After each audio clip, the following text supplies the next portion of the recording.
sistema nervioso periférico. Hoy vamos a hablar del sistema nervioso central, ¿no? Está dividido en médula espinal y en el encéfalo, ¿ya? Ahora, a nivel central, más central en el encéfalo, tenemos cerebro, cerebelo, diencéfalo y troncoencéfalo, ¿ya? Entonces, a ese nivel es donde vamos a hablar el día de hoy, ¿ya? Entonces, recordamos un poco la organización del sistema nervioso, ¿no? Está organizado por el sistema nervioso central, que conecta el encéfalo con la médula espinal, de donde se empiezan a salir los nervios, donde van a generar tanto la recepción como la transmisión de algún estímulo, ¿no? Entonces, hay que tener en cuenta que la clasificación de todos aquellos neurotransmisores que van a generar algún tipo de estímulo, ¿ya? Principalmente a nivel del sistema nervioso central, podemos observar estos, ¿ya? Aminoácidos excitatorios, ¿no? ¿Cuáles serían? El glutamato, el aspartato, que se van a empezar a segregar ante una situación de excitación, ¿ya? Donde vamos a ver una despolarización producida por el aumento de la conductancia. Aquí interviene mucho lo que es el sodio, ¿ya? Y otros cationes, ¿no? Esto se da en qué nivel? Se da a nivel de las interneuronas, ¿ya? A todos los niveles, ¿ya? Del sistema nervioso. Los aminoácidos inhibitorios, ¿cuáles son? La GABA y la glicina, ¿ya? La GABA se va a encontrar principalmente a nivel de las interneuronas supraespinales, ¿ya? En las células gliales. En cambio, la glicina va a estar a nivel de las espinales, ¿ya? ¿Qué me van a generar estas? Van a generar una inhibición como resultado de una hiperpolarización, ya que se produce por un aumento de la conductancia del cloro. En el caso de los ésteres de colina está el acetilcolina, ya que es un nervio colinérgico que se va a observar en los nervios colinérgicos que van a estar a nivel de todo el cerebro, de la médula espinal, ya que principalmente lo vamos a ver en las neuronas motores, ¿ya? Cuando se empiezan, digamos, a generar la acción, cuando en el sistema nervioso periférico la excitación resulta en una despolarización de la membrana postsináptica y los receptores postsinápticos pueden ser muscarínicos o nicotínicos, ¿no? Estas funciones van a incluir lo que es el control motor de la musculatura esquelética y el despertar, el aprendizaje, digamos, funciones cognitivas.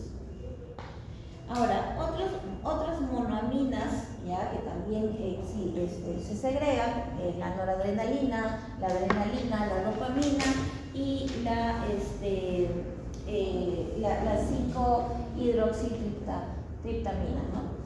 Que vendría a ser parte de las serotoninas. Ahora, en la noradrenalina vamos a encontrar en todos los niveles del sistema nervioso central, ¿ya? Se va a dar cuando en el sistema nervioso periférico, ya, el neurotransmisor se va a liberar y va a actuar sobre los adrenoreceptores, ¿ya? Noradrenérgicos sobre los adrenoreceptores, ya sea alfa o beta, ¿ya?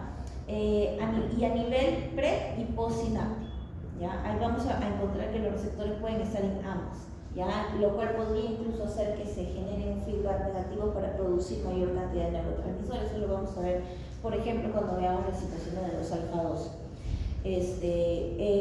Va a haber, dentro de sus funciones, va a tener un control sobre la presión sanguínea, va a presentar lo que es va a presentarse en situaciones donde hay modificación de conducta, en el despertar, en la actividad motora, así como en la regulación de la temperatura corporal, ¿ya?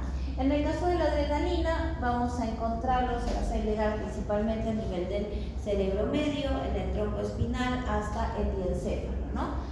Sus funciones están un poco definidas como tal en esa zona, pero sí sabemos que la adrenalina es un estimulante, ¿no?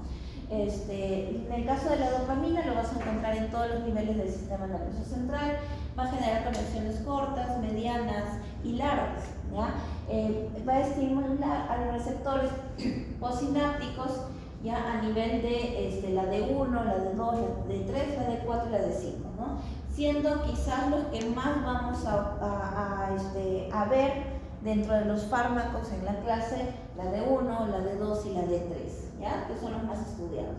Las funciones específicas básicamente están en la regulación de la conducta y en la actividad motora, en la secreción de la prolactina, y va a ser el centro de lo que es el vómito, ¿no? Entonces, por ejemplo, hay fármacos que utilizamos que van a actuar a este nivel, como por ejemplo el dimenidranato, para lo que es control del vómito a nivel central, ¿no? Entonces, ¿a dónde va a ir el dimenidranato?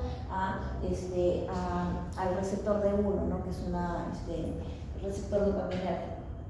En el caso de las serotoninas, vamos a ver que se encuentran a nivel del cerebro medio, en el pons, a todos los niveles, ¿no? Y en la glándula pineal, ¿ya? Básicamente va a estar involucrado en lo que sería el estímulo del sueño, el inicio del sueño, la percepción sensorial, la regulación también de la temperatura, así como la conducta. Entonces, hay fármacos incluso que se utilizan mucho en etología que van a funcionar a estos niveles, ¿no? Que son serotoninas, y que van a ayudarnos a modificar un poco, por ejemplo, la agresividad en ciertos pacientes, ¿no? O la ansiedad en ciertos pacientes, ¿ya? Entonces, tenemos que recordar que existen dos tipos de receptores, ¿no? Los receptores ionotrópicos, que lo que nos van a generar es el pasaje directo de algún tipo de ion, ¿no? A través de ese receptor hacia la membrana, ¿no? En cambio, los metabotrópicos son aquellos que van a realizar o van a facilitar también el ingreso de algún tipo de ion, ¿ya? Pero facilitando o ayudándonos a través de una proteína que va a desencadenar ciertas reacciones, ¿no? Químicas que van a promover la apertura de algún canal, ¿no? Para poder hacer ingreso de estos iones, ¿no? Entonces, dentro de los ionotrópicos vamos a observar que hay aquellos de alto voltaje y los canales iónicos ligados, ¿no? Ahora, en los metabotrópicos, por ejemplo, podemos ver cómo este neurotransmisor o químico, pues, se junta junto a un receptor, a una proteína, ¿no? Que por lo general la proteína G.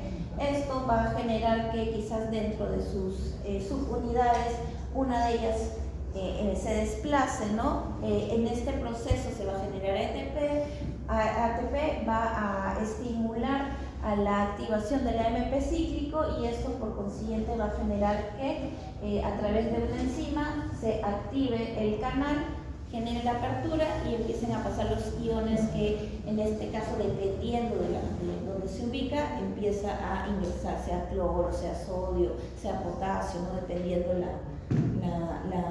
el tejido, ¿no? Ahora, recordar que principalmente cuando tenemos efectos excitatorios, ¿ya? Quien va a formar parte de ellos es los glutamatos, ¿ya? Los glutamatos como neurotransmisor. Y cuando hablamos de neurotransmisores de inhibición, principalmente los que van a actuar ahí son los GABA, ¿ya? Entonces, en el caso del glutamato, que es un excitador, ¿ya? Va a promover al ingreso de sodio, ¿ya? Y en el caso de los inhibidores, principalmente el GABA, vamos a observar que lo que va a promover es el ingreso de cloro, ¿ya? Entonces, un poco viendo cómo funciona los receptores del glutamato, sabemos que van a estar en la neurona postsináptica tres tipos de receptores, ¿ya? El kainate, el AMPAR y el NMDA. En el caso del NMDA, el canal, ¿ya? Su diámetro es más dilatado, más grande, a diferencia del AMPAR y el kainate, lo cual hace que ante una situación de estímulo, por ejemplo, doloroso, ¿ya? ¿Qué es lo que se va a producir? Se va a producir el glutamato, ¿no? Va a empezar a producirse en grandes cantidades, y esto lo que va a hacer es generar que se active, y a través de estos canales, ¿no? Se active el ingreso inicialmente de sodio, ¿ya? Entonces el sodio va a ingresar, pero ¿qué pasa con el receptor de NMDA? va a estar con un tapón de magnesio, ¿ya? Entonces, a través de ese receptor no va a entrar nada, pero sí a través de cainate y AMPA. Pero estos dos tienen un diámetro muy delgado. Entonces, con el ingreso de sodio todavía no genera una estimulación en la membrana, ¿no? Todavía estamos de manera, por decirlo así, leve, controlada, ¿ya? ¿Qué necesito? Yo necesito aperturar este canal, ¿ya? Para eso, ¿ya? Hay dos circunstancias, ¿no? El glutamato va a posarse en su sitio de acción junto con la glicina, ¿ya? Al llegar a un punto en el cual la positividad aumenta en la membrana postsináptica, va a generar que se desestabilice este magnesio y se libere. Entonces, al liberarse ese magnesio, ¿qué va a suceder? Va a entrar más sodio, ¿no es cierto? Pero al ser de diámetro más grueso, también va a entrar calcio. Y el calcio, ¿qué va a estimular? A la contractibilidad, va a estimular a la transmisión de la sensación dolorosa, ¿ya? Entonces, es ahí donde ya se va a generar el efecto excitatorio que realmente busca el cuerpo generar dolor para que se preserve, digamos, la vida del ser vivo que está manifestando toda esta química, ¿no? Porque el dolor es eso, el dolor es un mecanismo de protección, ¿no? Porque si tú sientes dolor, vas a usar ese miembro, no, lo vas a retraer para cuidarlo, ¿ya? Ese es el sentido del dolor. Ahora, en el caso de GABA, lo que va a suceder es que cuando hay un estímulo inhibidor, ya se va a producir GABA, y GABA va a estimular al ingreso de cloro, ¿no? Entonces, ese ingreso de cloro va a hacer que genere un aumento de la negatividad a nivel de la neurona postsináptica, y esto va a generar la relajación, la inhibición de cualquier tipo de tejido, ¿no? O a nivel del sistema nervioso central, ¿ya? Entonces, recordar qué tipos de iones van a intervenir en cada situación. En una situación excitatoria va a haber ingreso de sodio, calcio, ¿ya? La IP3, y va a haber un aumento de la producción del AMP cíclico, ¿ya? Y si sodio está en aumento, ¿quién va a salir? Potasio, ¿ya? En el caso inhibitorio, más bien es lo contrario, ¿no? Va a haber una reducción de calcio, porque lo que buscas es inhibir, ¿no? Entonces, va a haber una reducción de calcio, pero va a haber un aumento de cloro, ¿no? El cloro es el estimulante aquí, entonces va a haber menos actividad del AMP cíclico, ¿no? Y a su vez va a haber un mayor ingreso de potasio.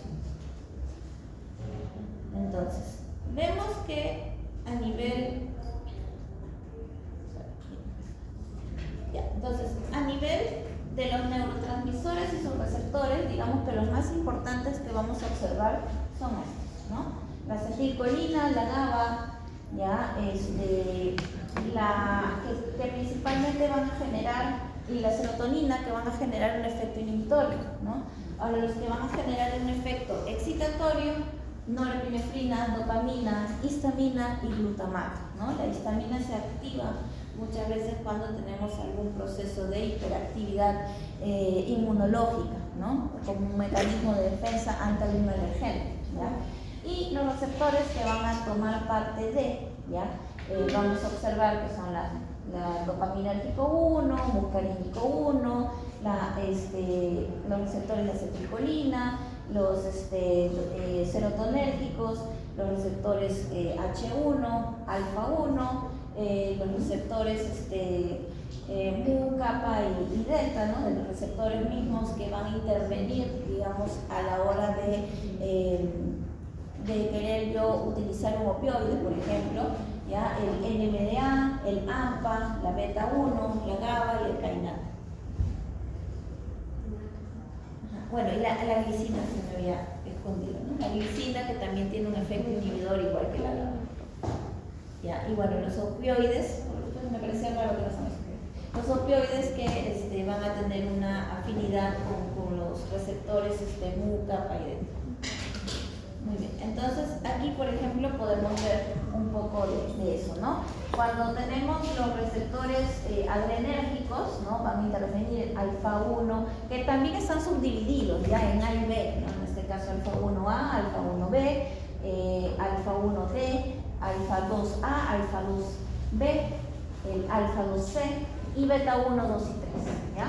Como habíamos visto ya los betas la semana pasada. Entonces podemos ver la distribución, ¿no? En este caso los receptores adrenérgicos. Vamos a observar que a nivel de la corteza va a estar el alfa 1, alfa 2, beta 1, beta 2. A nivel del statium vamos a encontrar beta 1, beta 2. A nivel del hipotálamo vamos a encontrar el alfa 1, alfa 2, beta 1, beta 2. En el hipocampo también van a estar los 4.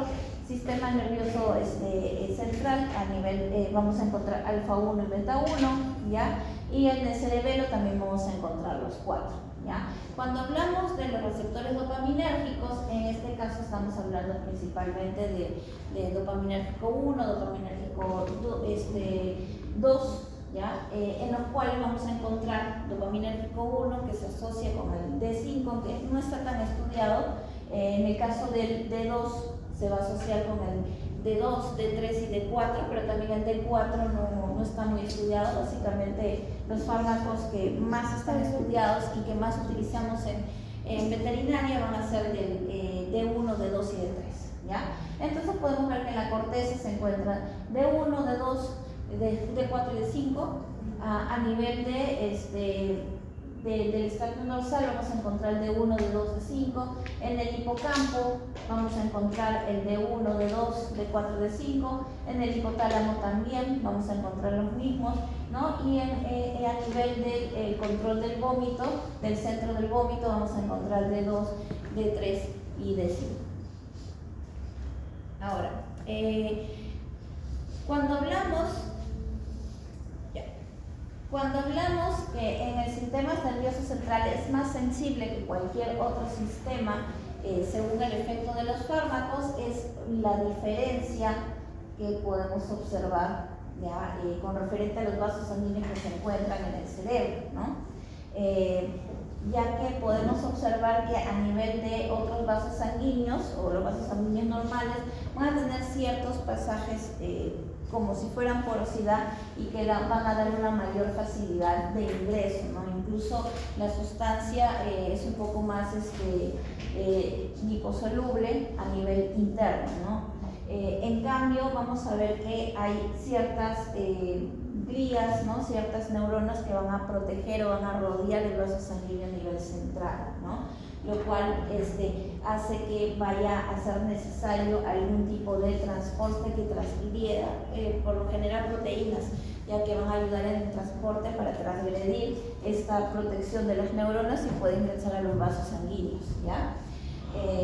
Ahora, la penetración de los fármacos, tener en cuenta que deben ser liposolubles, libres, no en una unión de proteínas plasmáticas y no ionizadas, ¿ya? Entonces tener en cuenta que en el caso de inflamación y de neonatos es más fácil la penetración, ¿ya? de cualquier tipo de fármaco. Ahora, hablamos un poco de algunos fármacos, ¿no? Por ejemplo, tenemos aquí los pentobarbital, tenemos en este caso un opioide, ¿no? Donde podemos observar que principalmente vamos a buscar quizás inhibir los efectos excitatorios, ¿no? Que nos va a dar el AMPA, el kainate, el NMDA, ¿no? Los receptores opioides, el beta 1, ¿ya? Y también podemos, la cipromacina, que es una fenotiazina, también me va a buscar generar un efecto inhibitorio, ¿no? Vamos a observar que los que me van a generar un efecto inhibitorio y voy a potenciarlos a través de estos fármacos puede ser la dopamina 1, la serotonina, la histamina 1, el muscarínico 1 y el GABA.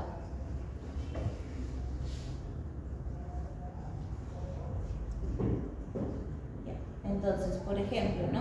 ¿Qué es lo que va a generar, qué es lo que yo voy a utilizar? ¿Ya? ¿Para qué, no? ¿Para qué busco yo generar una inhibición, una activación en el sistema nervioso, ¿no? Uno es para buscar un bienestar, ¿no? Por ejemplo, en el caso de yo querer hacer un manejo anestésico, ¿no? Entonces, ¿yo qué busco? Busco generar una depresión del sistema nervioso central para poder realizar algún procedimiento, ya sea de curetaje, ya sea quirúrgico, que va a solucionar un problema y generar un bienestar al paciente, ¿no? Obviamente, todos los fármacos que yo voy a utilizar para deprimir el sistema nervioso central tienen que tener como característica principal la protección neurovegetativa, ¿no? Uno de esos fármacos, por ejemplo, es el propofol, ¿ya? Me va a generar un buen margen de neuroprotección, ¿ya? Del sistema vegetativo. Ahora, también podemos utilizar ciertos fármacos para lo que es el manejo de conducta. ¿Se acuerdan que habíamos hablado que hay ciertos receptores que van a estar van a ser afines para lo que es el manejo de conducta? Entonces, en lo que es comportamiento animal, ya dentro de la rama de la etología, también se utilizan fármacos que me van a ayudar a nivel del sistema nervioso central, ya como por ejemplo la fluoxetina, para lo que el manejo de conductas, ¿ya?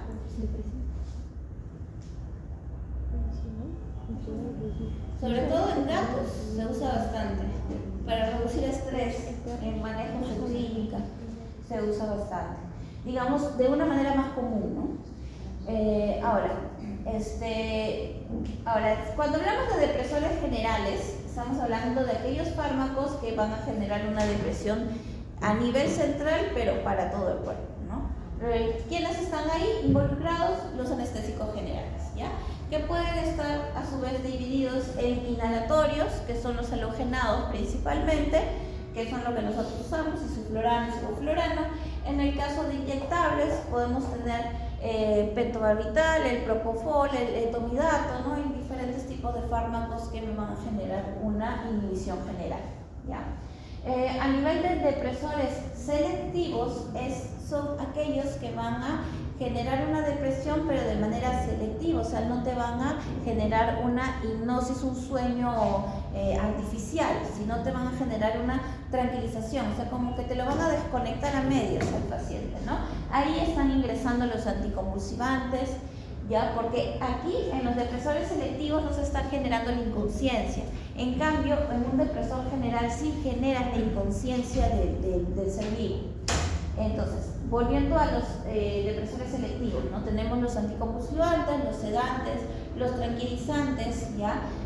Aquí entran los alfa-2 agonistas, entran las fenotiacinas, entran los benzodiazepínicos, ¿ya? Y los opioides, que si bien la función principal de los opioides es el manejo de dolor, y eso es generar una inhibición, ¿no es cierto? Porque el dolor es un efecto excitatorio. Entonces buscamos inhibir ese efecto y que a su vez también puede potenciar un efecto sedante, o sea, me va a adormecer un poco al paciente también, ¿ya? Y ahí tenemos desde la morfina, el fentanilo, remifentanilo, la metadona, tenemos toda una lista grande de opioides que se pueden utilizar, ¿ya? Y los estimulantes generales, ¿no? Por ejemplo, el doxapran, que es un analéptico. ¿Cómo funciona esto, no? Son fármacos que específicamente están elaborados, ya en el caso del doxapran, para poder activar las funciones vitales que se ven inhibidas o muy suprimidas, ¿no? El doxapran es un fármaco que lo utilizamos mucho para activar las funciones respiratorias. Si tenemos, por ejemplo, una apnea sostenida que no está ligada a una apnea farmacológica como tal, ¿ya? El uso de doxapran me puede activar la función respiratoria, ¿no? En el caso de una emergencia. Muy bien. Entonces, hablando de depresores selectivos, ¿no? Como ya les estaba anticipando, tenemos a los tranquilizantes, ¿no? ¿Qué me van a generar los tranquilizantes? Me van a generar una reducción de la ansiedad, me va a inducir a una sensación de tranquilidad sin producir somnolencia como tal. Entonces, yo al colocar un tranquilizante en este ámbito, por ejemplo, está la las fenotiacinas, ¿no? Las fenotiacinas, acepromacina la más conocida, ¿ya? Entonces, ¿qué me va a generar la acepromacina? Me va a generar cierto aletargo en el paciente que me va a permitir hacer un manejo con menor estrés en el paciente, ¿no? Usualmente se utiliza este fármaco con pacientes que son agresivos o pacientes que son que tienen quizás por una situación de estrés el sistema nervioso súper excitado, ¿no? Entonces buscamos reducir ese estrés, tranquilizarlos, quitarles ese grado de agresividad que va a generar mayor excitación para un mejor manejo y para que esto nos ayude dentro del proceso de llevarlo a un sueño, ¿no? Si es que lo que buscamos, por ejemplo, es terminar en una anestesia general. Los sedantes tienen un efecto un poco más profundo que los tranquilizantes, ¿ya? Por eso es que si nosotros buscamos quizá hacer algún manejo en el cual queremos que el paciente esté más tranquilo, podemos combinarlos o podemos usarlo únicamente, ¿ya? En este caso, ¿qué me va a producir? Una somnolencia o una hipnosis, pero no es una hipnosis profunda como en el caso de los anestésicos generales. Porque en este caso, por ejemplo, ¿qué va a suceder? Yo le pongo quizás un benzodiazepínico, que es un midazolam, un diazepam, a un paciente para generar o inducir cierta hipnosis, pero va a ser una hipnosis en un grado leve, ¿ya? Porque probablemente yo hago imagínate, ¿no? Yo le pongo diazepam a un paciente, va a estar medio adormecido, yo hago un ruido fuerte o le genero algún dolor intenso, el paciente se va a levantar. Pero si yo le genero un dolor intenso o un sonido fuerte a un paciente al cual yo le he puesto un anestésico general como el propofol, no se va a levantar, ¿ya? Entonces esa es un poco la diferencia, ¿no? Dentro de lo que sería el grado de llevarlo a un sueño. ¿Y qué es una neuroleptoanalgesia? ¿No? Una neuroleptoanalgesia me va a combinar el uso de tranquilizantes, sedantes ¿ya? A eso sumado de un opioide, ¿ya? Para poder potenciar el efecto sedante y también para poder generar la inhibición del estímulo doloroso, ¿ya? Hablando de tranquilizantes, sabemos que va a generar una depresión en el sistema nervioso central sin producir hipnosis, ¿ya? O sea, ese paciente va a estar alerta siempre, ¿no? Antes, quizás más que ahora, se utilizaba mucho la acepromacina para poder controlar a los pacientes cuando teníamos época navideña de cohetes, ¿no? Así, hay que darle acepromacina, Promacin, Tranquilis, ¿ya? Y a veces, ¿no? Tú veías que igual el paciente se ponía alterado y a veces los propietarios le daban una dosis de más, no pensando que podía pasar algo grave, ¿no? Y puede llegar con dosis altas incluso a generar decúbito o postración.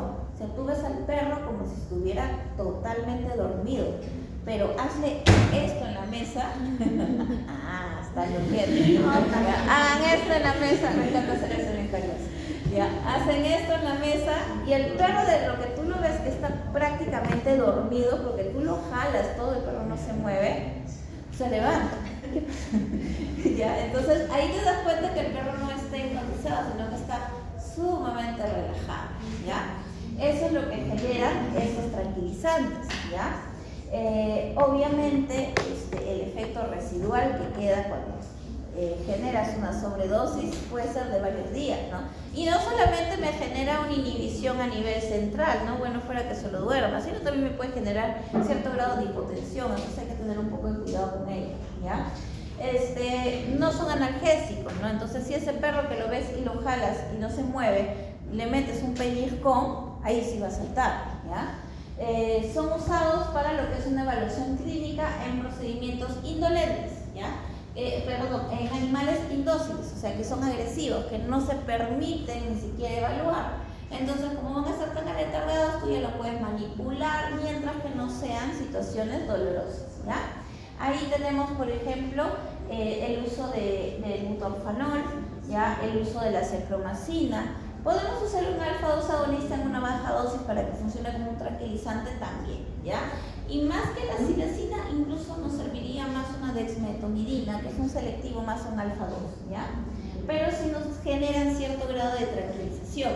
Entonces, el butorfanol, ¿qué es? Es un opioide, ¿ya? Si bien me va a manejar, pero es un opioide parcial, por eso es que no me genera un impacto tan marcado, no es tan potente a nivel del manejo de dolor, porque es un es un antagonista del mu y un agonista del kappa, ¿no? El kappa también me va a generar efectos de reducción de dolor, me va a generar también cierto grado de aletargo, pero los receptores mu son los que más abundan en las células. Entonces, si es un antagonista del mu, no me va a generar un efecto depresor tan potente, ¿no? Ahora, obviamente, una ventaja, a diferencia de los otros opioides, que sí son selectivos a mu, es que no me va a generar los efectos adversos tan marcados, ¿no? Que son depresión respiratoria, depresión cardiovascular, entonces no se van a observar al usar un butorfanol. Para un procedimiento un poco doloroso, en la cual solamente quiero un paciente que se deje manejar, es una muy buena opción. Entonces, hablemos principalmente de las fenotiacinas. Inicialmente las fenotiacinas, ¿ya? ¿Qué hacen las fenotiacinas? ¿Ya? Las fenotiacinas van a segregar dopamina y lo que van a hacer es bloquearlas, ¿no? Me van a bloquear el receptor dopaminérgico, ¿ya? O sea, se segrega la dopamina y en este caso la fenotiacina va a tomar lugar de ese receptor y va a funcionar como si fuera un antagonista dopaminérgico, ¿ya? Lo cual va a generar que se reduzca la respuesta natural de la célula, ¿ya? Entonces, ¿qué receptores me va a bloquear aparte del dopaminérgico? Me va a bloquear receptores alfa-adrenérgicos, serotinérgicos, histamínicos, principalmente H1 y la acetilcolina, ¿ya? Entonces, su mecanismo de acción principalmente es bloquear los receptores mencionados, ¿no? Entonces, ¿qué me va a generar? Me va a generar la reducción de la respuesta activa, ¿ya? Por eso es que es un tranquilizante.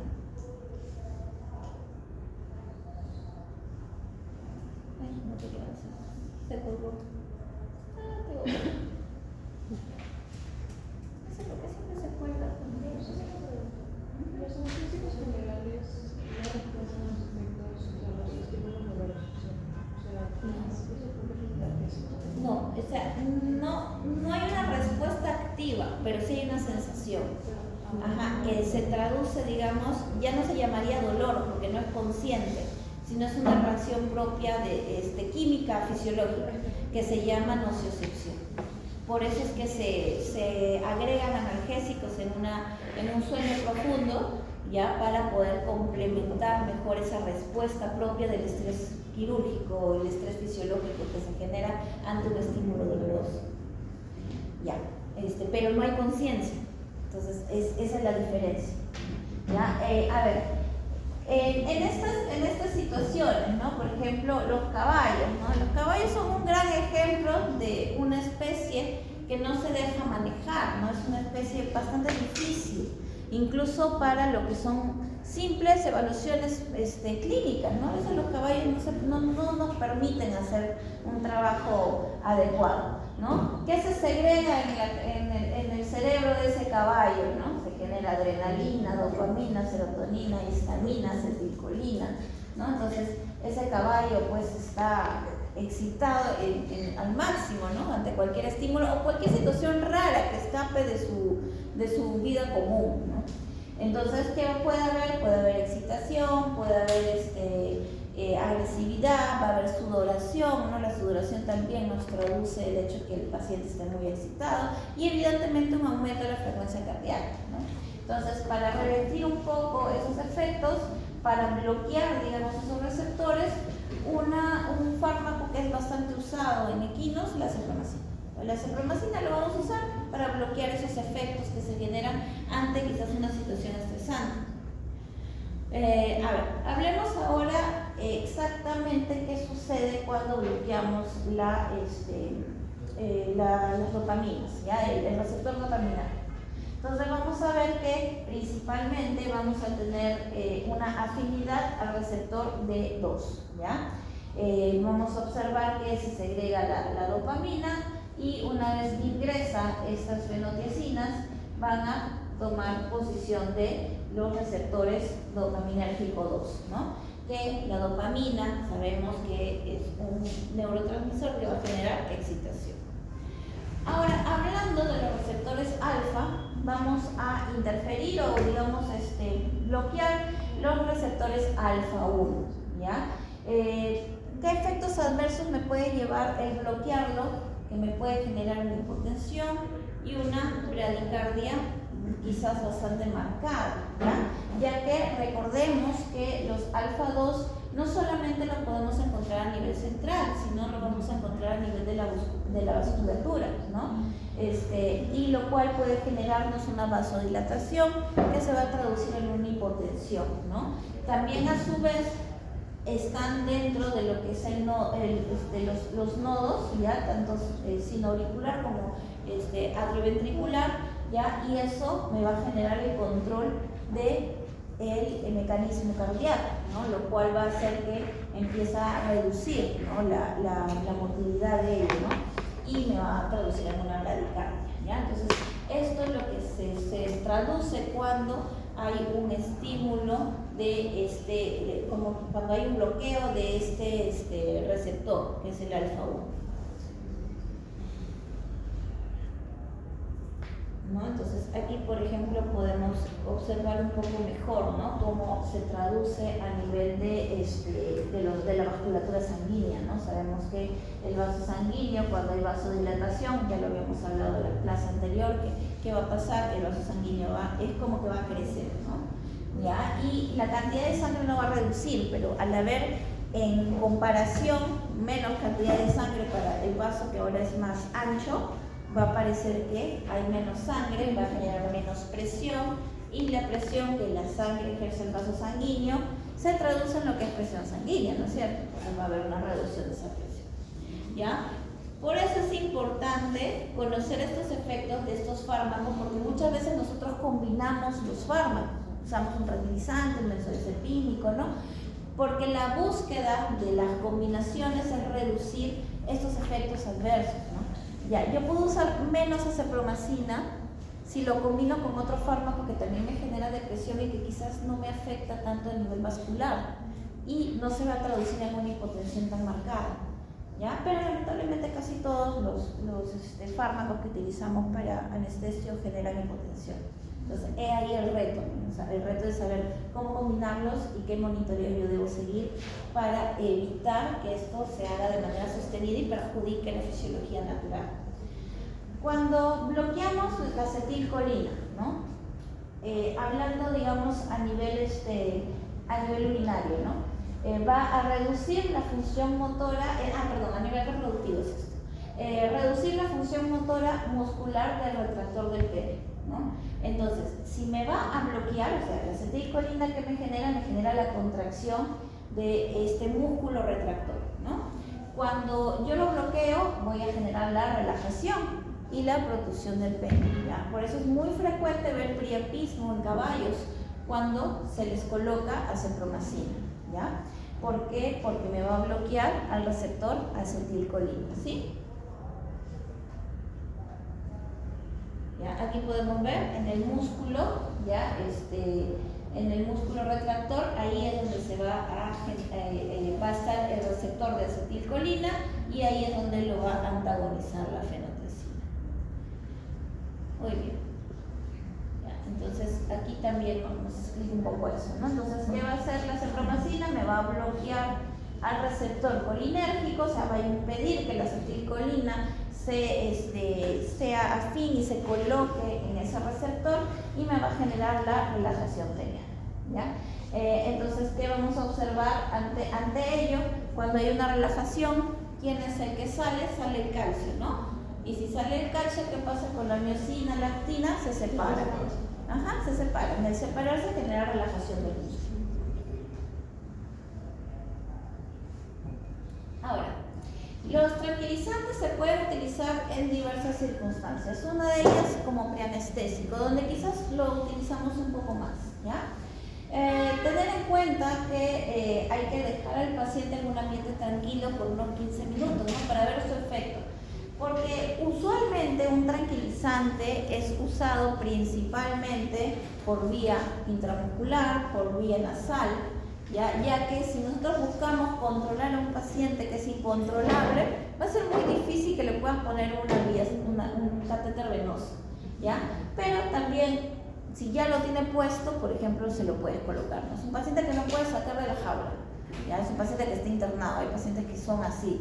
Le puedes colocar el tranquilizante, si es que eso obviamente no interfiere con su patología, por eso es que hay que también tener en cuenta cuáles son sus efectos adversos para ver si se puede o no se puede usar dependiendo de su patología, y se puede colocar vía venosa, pero principalmente siempre se coloca intramuscular y intranasal, ¿ya? Yo lo recomiendo bastante, es una vía de acceso también bastante buena en estos pacientes que son difíciles. Tú le pones un bozal y le pones intranasal y lo dejas en un lugar tranquilo para que ya no se excite más, no segregue más neurotransmisores excitatorios, y esto genera que haga efecto el fármaco, ¿no? Porque ya el fármaco va a encontrar receptores libres y se va a posar, los va a bloquear y va a generar el aletado, ¿sí? El paciente agitado o agresivos, ¿no? Por lo general va a haber una falla o un retardo del efecto. ¿Por qué creen que pasa eso?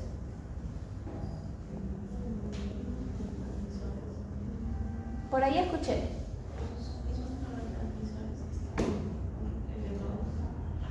Ya, los neurotransmisores excitatorios están elevados. Sí, efectivamente, hay mayor segregación. ¿Y qué pasa con esos neurotransmisores? ¿Dónde están? Están en los receptores. Entonces yo le pongo la cepromacina. Claro, no va a haber a dónde quedarse. ¿Cómo haría que la cepromacina entre a un receptor? Por competencia. Para que haya mayor competencia debería haber más acepromacina. Pero si yo pongo más acepromacina, ¿qué va a pasar? Va a haber una mayor competencia, me va a botar a todos los neurotransmisores excitatorios, va a haber mucha cantidad y me va a generar un efecto depresor bastante marcado. Entonces, la idea no es que yo le ponga más dosis, la idea es que naturalmente haga que los neurotransmisores excitatorios se empiecen a liberar y lo que yo ya puse y que necesito para que quizás no ver los efectos adversos se posen, ¿no? se unan, ¿ya? Entonces, ¿yo qué necesito? También tener al paciente en un lugar tranquilo para que eso suceda y no necesariamente utilizar el doble de dosis. Entonces, tener en cuenta que nos va a tomar tiempo, porque para que el paciente se relaje, se tranquilice, libere los receptores, nos va a tomar un tiempo, ¿ya? Mientras que lo que ya le hemos colocado se empieza a unir a los receptores que van quedando libres, ¿sí? Entonces, ¿qué necesitamos? Paciencia. Saber los tiempos de latencia de cada fármaco, o sea, cuánto tiempo demora ese fármaco en hacer efecto. Entonces, tomarme un tiempo. Pero, ¿qué pasa si yo sé, un ejemplo, ¿no? La cepromacina me demora unos 7 minutos en hacer efecto, unos 10 minutos en hacer efecto, unos 15 minutos en hacer efecto? Ya, yo no sé cuánto tiempo dura, ¿no? Yo sé, cepromacina me lo tranquiliza, le pongo, espero 5 minutos, veo al mismo paciente excitado porque lo sigo teniendo amarrado, lo sigo teniendo en la mesa, lo sigo teniendo ante una situación de estrés, le pongo más acepromacina. No, ya, por eso es importante conocer los tiempos de latencia para yo decir, ya, necesito que se relaje, me demoro unos 10 minutos, lo voy a tener 10 minutos en un lugar relajado, tranquilo, y de ahí regreso a manipular y lo observo de lejos. ¿Ya? Entonces, esa es la idea de cómo manejar un fármaco, ¿ya? No solamente mecanizarnos a que, tranquilizante, lo pongo, no hace efecto, le meto más. No, ¿ya? Lamentablemente hay muchos colegas o pseudo colegas que al no contar con el conocimiento adecuado cometen muchos horrores, porque esos ya no son errores, son horrores, ¿ya? ¿Qué más me va a generar la acepromacina? Aparte de generar el efecto tranquilizante. El incremento de dosis no va a incrementar el efecto, pero sí la hipotensión, ¿ya? Eso es lo que yo les digo. Yo incremento la dosis en un paciente excitado, ya probablemente no voy a generar que se deprima porque ya lo tengo excitado, pero ¿a dónde se va? Los vasos sanguíneos, ¿no? Entonces va a empezar a generar mayor hipotensión. Un efecto antiemético a nivel central, ¿ya? Entonces, por ejemplo, ¿no? Una combinación que se puede hacer con opioides me reduce ya la posibilidad de que el opioide genere émesis, ¿no? O que un alfa-2 agonista me genere émesis, pero por lo general no los mezclamos con un alfa-2 agonista ¿por qué? El alfa-2 agonista, una silacina, por ejemplo, que no es tan selectiva alfa-1, ¿a dónde se va? Perdón, no es tan selectiva alfa-2, se va más a alfa-1, entonces mayor propensidad que me genere hipotensión, más otro hipotensor me genera más hipotensión. Entonces también hasta eso hay que evaluar. ¿Qué se refiere con émesis? ¿Ah? Émesis, ¿qué dijo? Émesis es vómito. Ya, entonces me va a reducir las náuseas, la sensación nauseosa, el vómito en el paciente, ya también me lo va a regular. Nos va a servir para controlar el comportamiento agresivo, ¿ya? Como habíamos visto, también me va a bloquear los receptores de serotonina, ¿no? De la serotonina principalmente van a influir en lo que es la conducta de los animales. Entonces, ¿qué va a suceder? Me va a generar un mejor manejo, ¿ya? Y sería, pero en realidad una mejor opción antes de tranquilizarlos para poder manejarlos así, si es que el paciente es un paciente agresivo que no se deja entrenar, es tratar de buscar una rutina, ¿no? Generarle un acostumbramiento, porque no se le va a poner acipromicina todos los días para poder manejarlo, ¿no? O sea, esa es la idea. La acipromicina lo podemos utilizar en un comportamiento agresivo para lo que serían situaciones específicas, ¿no? Por ejemplo, un transporte, una evaluación clínica, ¿ya? Que me van a generar el mejor manejo del paciente, pero para una situación que solamente va a ser obvia, ¿ya?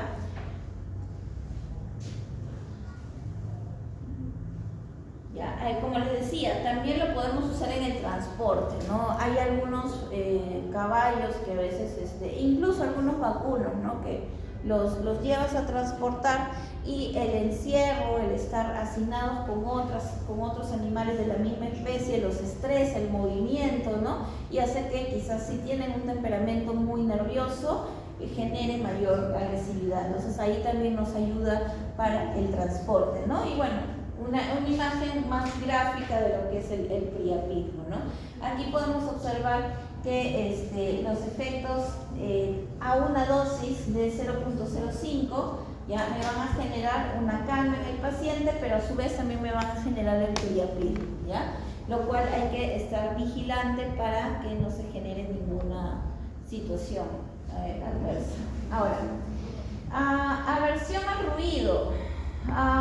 Está en signos de interrogación porque realmente viene a ser un mito, ¿no? O sea, si bien quizás vamos a ver al paciente aletargado a nivel muscular, ya, el paciente está consciente en todo momento, o sea, el animalito escucha y es consciente del ruido que se ha escuchado. Entonces, realmente tener un paciente tranquilizado con acipromicina para el tema de manejo de cohetes, lo único que va a generar es que en su cerebro se generen todas las situaciones de ansiedad ante una situación desastrosa, porque para ellos el sonido fuerte es un desastre, ¿ya? Pero no se pueden mover, o sea, peor aún, no se pueden defender, no se pueden huir, no pueden esconderse, entonces es peor el efecto, ¿ya? Hay pacientes que incluso mueren, ¿ya? Bajo el efecto de la acipromicina ante una situación así. Y bueno, lo catalogaban como te pasaste de dosis, como lo que genera es una depresión cardiovascular, es por eso. No, por lo contrario, o sea, el animalito entró en un estadio de estrés tan fuerte que a las finales terminó eso generando un colapso, ¿no?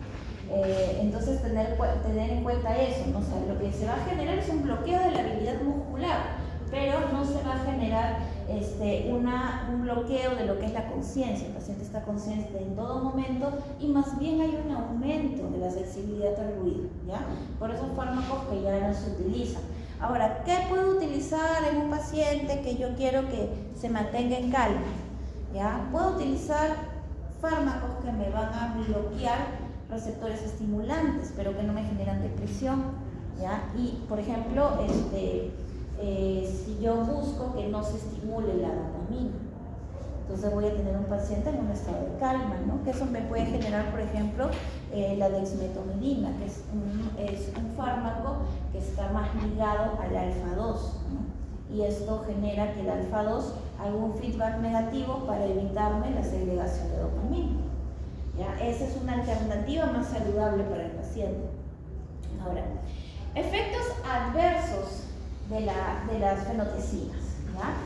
Bueno, sabemos que es un antagonista alfa-2, periférico y central, lo cual puede generarme o promoverme a una mayor hipotensión durante la anestesia. Me va a deprimir el centro regulador, ¿ya? De la termorregulación, y esto se traduce en una hipotermia, ¿ya?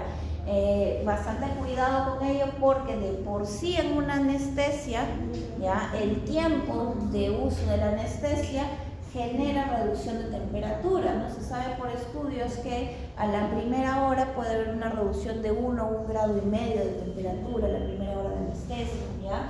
Esto también se traduce o se intensifica más con el hecho de el contacto que puede haber con la mesa, que es fría. También se traduce en que si yo ya tengo una apertura del paciente, va a generar evaporación, y eso también genera reducción de temperatura. Entonces, no solamente los anestésicos que me generan vasodilatación, hipotensión, me generan la reducción de temperatura, y si a esto hemos usado una cepromacina, tenemos que tener más cuidado, porque ya de por sí hay una tendencia en la reducción de la temperatura, porque me va a deprimir el centro de termorregulación, ¿ya? Me va a reducir el umbral convulsivo. ¿Qué quiere decir reducir el umbral convulsivo? Si yo tengo un paciente convulsivo y uso cepromacina, ¿tengo mayor tendencia a que convulsione o menor tendencia a que convulsione? No, si reducen el umbral, hay mayor. Mayor, ¿ya? Reducir el umbral quiere decir que yo lo tengo en esta valla para que convulsione. Si reduzco la valla, más probable. Es más probable que convulsione, ¿ya? Entonces, me reduce el umbral convulsivo. En un paciente que sufre de convulsiones, yo no puedo usar acepromacina, porque me va a promover a que el paciente pueda convulsionar, ¿ok? Y bradicardias que se ven bastante más marcadas en las razas brachiocefálicas, ¿ya? Entonces, tener mucho cuidado con el uso de cepromacina en razas brachiocefálicas. Utilizarlas como un protocolo anestésico no se recomienda, pero si no tengo otras opciones para manejar, por ejemplo, un boxer agresivo, lo podría utilizar, pero en una dosis muy mínima, teniendo los cuidados adecuados para el monitoreo cardíaco, ¿ya? Entonces, tener en cuenta ello, ¿no? Incluso para un manejo de tranquilización, para alguna, por ejemplo, una prueba de un cajón, ¿no? ¿Saben qué es la prueba de cajón? Ya, es una prueba en la cual se hace un movimiento de anterior y posterior de la rodilla para poder verificar si hay ruptura del ligamento cruzado, ¿ya? Evidentemente, un paciente con ruptura del ligamento cruzado que va a tener dolor, tú lo tocas y ¿qué va a hacer? Te va a retraer la pata, por más tranquilo que sea. Entonces, hay algunos pacientes que solo los tranquilizas para que se le tarden un poco y te permiten hacerlo. La cepromacina es una opción, por ejemplo, ¿ya? En una dosis baja, para tranquilizarlo, hacer la prueba de cajón, que no te demora más de 1 minuto, ¿ya? Y lo puedes manejar de esa manera, ¿ya? También, si bien me genera efectos adversos a nivel de cardíaco, más en brachiocéfalo, se podría hacer en una dosis mínima, considerando que es un manejo rápido. Pero si tenemos otras opciones, mejor usar otras opciones en estas razas, ¿ya? Ahora, los derivados de la butiferona, ¿no? Ahí tenemos la azaperona, que es bastante utilizada en pacientes porcinos, ¿no? Cuando hay agresividad en porcinos. Me va a ayudar a generar, ante una excitación durante el parto, me va a ayudar a una reagrupación de lechones, ¿no? Cuando quizás combino diferentes camadas de lechones y hay cierta agresividad en la combinación. Transporte de animales también es bastante utilizado. Se puede utilizar en cirugías menores, en exámenes rutinarios, ¿no? Algo que sucede mucho en medicina o en anestesia de animales mayores es que casi siempre se hacen cirugías con animal en pie, ¿ya? No se suele anestesiar de manera general a estas especies, básicamente por temas de que estas especies están destinadas a una producción, ¿no? Entonces no se puede utilizar muchos fármacos, ¿no? Porque eso generaría un impacto para con la carne o la leche, lo que se vaya a usar de esos animales de producción para con nosotros, ¿no? Entonces se suele utilizar mucho lo que son las tranquilizantes junto con bloqueos locorregionales, ¿no? Entonces es por ello que se sustenta que se utilicen cirugías menores. El cirquene se usa mucho en gatos para manejar conducta, para generar lo que vendría a ser la tranquilización, la reducción de estrés. Sí, dale. Ya, para lo que sería la reducción del estrés, ¿ya? Hay gatos que, por ejemplo, están en un canil, ya sea porque están internados y son agresivos, ¿no? Entonces es una buena opción para manejar a estos pacientes, ¿no? Tener en cuenta que, por ejemplo, dentro de su composición, ¿no? Tienen una caseína de leche, tienen triptófano hidrolizado y una alfa-casozepina, ¿ya? Es lo que contiene este fármaco. Ya, vamos a hacer un descansito ahorita, ¿ya? Y de ahí pasamos a lo que son sedantes, ¿ya? Oxigenen su cerebro.